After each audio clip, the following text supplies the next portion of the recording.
எல்லாருக்கும் வணக்கம்மா.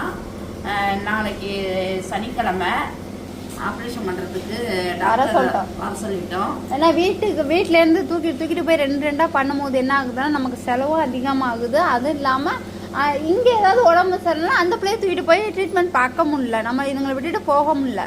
மகான் அம்மா ரோட்லேருந்து தூக்கிட்டு இருந்தோம்மா. இன்னுமே அது குட்டி போட தேவையில்லை, அவசியமும் இல்லை. அது போட்டது போதும், அது சீரழிஞ்சது போதும், அது ரோட்டில் கஷ்டப்பட்டது போதும். அதனால நான் தூக்கிட்டு வந்தேன். நாளைக்கே அதுக்கு ஆப்ரேஷன். 5 பொம்பளை பிள்ளைக்கு ஆப்ரேஷன், 15 ஆண்பளை பிள்ளைங்களுக்கு ஆப்ரேஷன் பண்ணி முடிச்சிட்டோம்னா கிட்டத்தட்ட 100 நெருங்கிடுவோம். நம்ம ஆப்ரேஷன் பண்ண பிள்ளைங்க 100 நெருங்கிடுவாங்க. அதுமாரி சன்னாய் 2 நாளும் பண்ண போகிறோம்.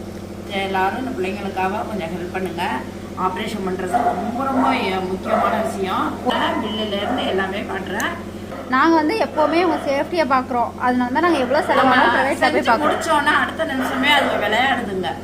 பாதிப்பு கிடையாது, பிரச்சனை கிடையாது நமக்கு. அதையே நான் ஒரு 15 பிள்ளைக்கு பண்ணுறேன்னு வச்சுங்களேன், அதே பார்த்துக்கிட்டு இருக்கணும். அதே பார்த்து ஐயோ புண்ணுன்னுட்டு இருக்கணும். நம்ம பாட்டை பண்ணி விட்டோமா, 5 நாளைக்கு ஆன்டிபயோட்டிக் மாத்திரை போட்டு வலி மாத்திரை 3 நாளைக்கு போட்டோம்னா அவன் எங்கே தையல் போட்டோம்னே தெரியாது, அப்படி ஆகிடுவாங்க. அதனால நம்ம எல்லாம் ஆப்ரேஷன் பண்ண 2 நாள் கம்பல்சரி. இன்றைக்கி இந்த மாதம் ஆப்ரேஷன் பண்ணி ஆகிறோம். எல்லோரும் கொஞ்சம் ஹெல்ப் பண்ணுங்கள். எல்லோரும் ஹெல்ப் பண்ணுங்கள். நல்ல உள்ளங்கள், நல்ல மனசு உள்ளவங்க நிறைய லட்சம் பேர் இருக்கீங்கம்மா. அந்த பிள்ளைங்களுக்காக செய்யுங்க.